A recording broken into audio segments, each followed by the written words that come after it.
Chivan Airport to accommodate military aircraft, including from NATO.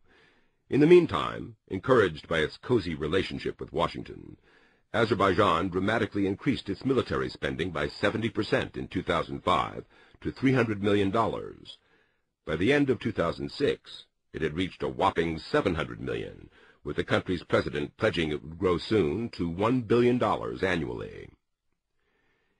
In the event of a U.S. war against Iran, Azerbaijan would play a central role. To Tehran, the U.S. orchestrated buildup along the Caspian was an ominous threat. Iran actually responded to word of Blackwater's involvement in the region by announcing the creation of its own special naval police force that would patrol the Caspian. As an exclamation point to Iran's concerns, Ariel Cohen of the right-wing Heritage Foundation wrote in the Washington Times in 2005 that Caspian Guard was significant for any future conflict with Iran. As Jane's Defense Weekly reported, the U.S. presence near the Caspian allowed Washington to gain a foothold in a region that is rich in oil and natural gas, and which also borders Iran. It's good old U.S. interests. It's rather selfish, said U.S. Army Colonel Mike Anderson, Chief of the Europe Plans and Policies Division at U.S. European Command, EUCOM. Certainly we've chosen to help two littoral states, Azerbaijan and Kazakhstan, but always underlying that is our own self-interest. By April 2005, Rumsfeld had visited Azerbaijan, a small country of 8.5 million people, at least 3 times. The visits were secretive, and U.S. and Azerbaijani officials would only speak in generalities about what exactly Rumsfeld was doing, dropping into the country so often. After Rumsfeld's 3rd visit, the popular daily newspaper Echo ran the headline, "Rumsfeld is interested in oil." Indeed, the flurry of U.S. military-related activities in Azerbaijan, including the Blackwater deployment, was timed for the launch of one of the most diplomatically controversial Western operations on former Soviet soil since the fall of the Berlin Wall, the massive 1,100-mile oil pipeline that for the first time would transfer oil out of the Caspian on a route that entirely circumvented Russia and Iran, a development both Moscow and Tehran viewed as a serious U.S. incursion into their spheres. The $3.6 billion pipeline project was heavily funded by the World Bank, the U.S. Export-Import Bank, and the Overseas Private Investment Corporation, and spearheaded by a consortium led by oil giant BP, along with U.S. companies Unocal, ConocoPhillips, and Hess. As originally planned, the pipeline would run from Baku, Azerbaijan, through Tbilisi, Georgia, to the Turkish port of Ceyhan, where the oil would then be shipped for Western consumption. Known by its acronym, the BTC pipeline was labeled "a new round in the great game" by veteran Russia analysts, who viewed it as part of a wider plan to isolate Moscow. Analyst Vladimir Redyuhin said the pipeline is a key element in the U.S. strategy to redraw the geopolitical map of the former Soviet Union and supersede Russia as a dominant force in the former Soviet Union.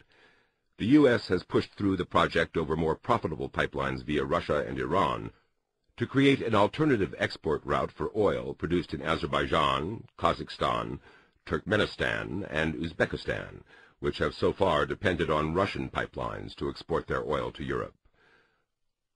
Radyuhin said Washington's Caspian Guard program, together with U.S.-promoted GUUAM alliance of Georgia, Ukraine, Uzbekistan, Azerbaijan, and Moldova, will enable Washington to exercise control over an absolute majority of post-Soviet states and create a cordon sanitaire around Russia. The head of the International Committee of Russia's Upper House of Parliament, Mikhail Margulov, said, "Russia will always oppose the presence of any foreign military contingents within the boundaries of the Caspian region. First and foremost, it is a question of Russia's national security."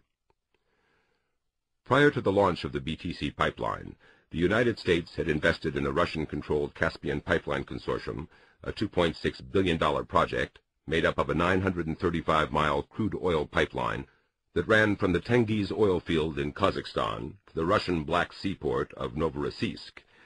The White House called it the largest single United States investment in Russia.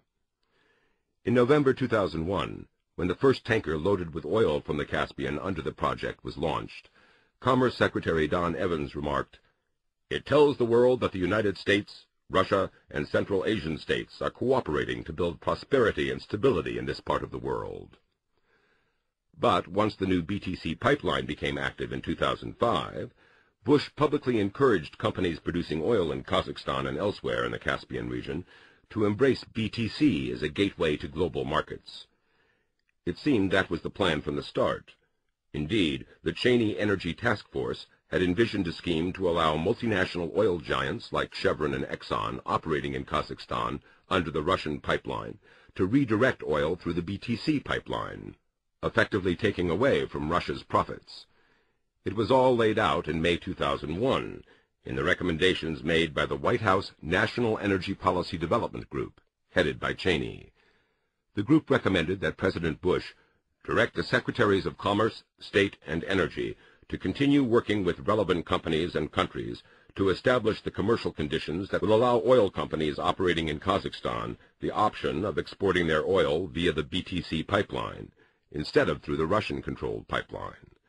It called for the administration to deepen its commercial dialogue with Kazakhstan, Azerbaijan, and other Caspian states to provide a strong, transparent, and stable business climate for energy and related infrastructure projects.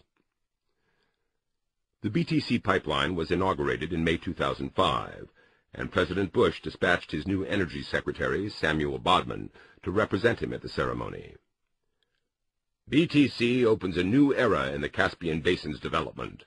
It ensures Caspian oil will reach European and other markets in a commercially viable and environmentally sound way, Bush said in a letter read by Bodman at the ceremony. The letter was addressed to the dictator of Azerbaijan, whom Bush praised.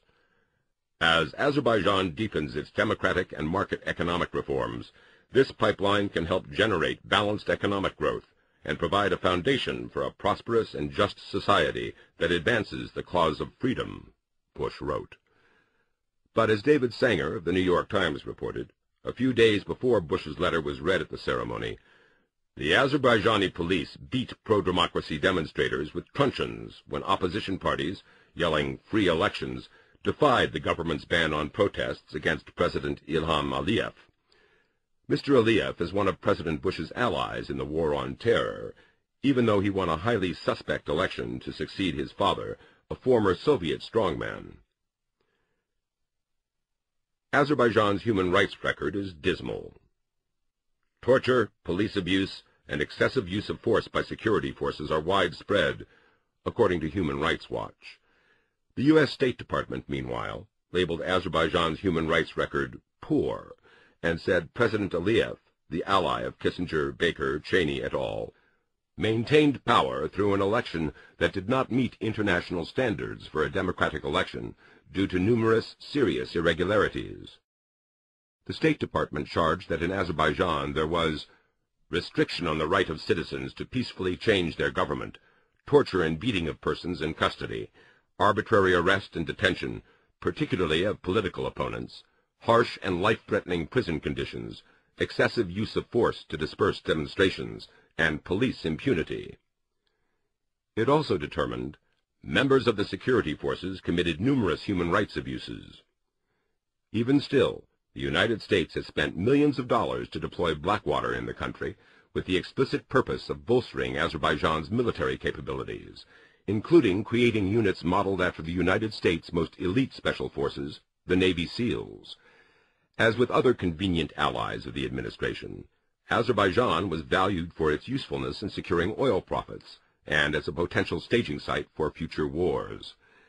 Blackwater's contract in the country strengthened the United States' foothold in a region that will only grow in importance to U.S. policy, and the company has publicly advertised its work in Azerbaijan as a model in seeking more business. Journalist Tim Shorrock concluded, Blackwater's project in Azerbaijan is clear evidence that contractors have crossed the line from pure mercenaries to strategic partners with the military-industrial complex.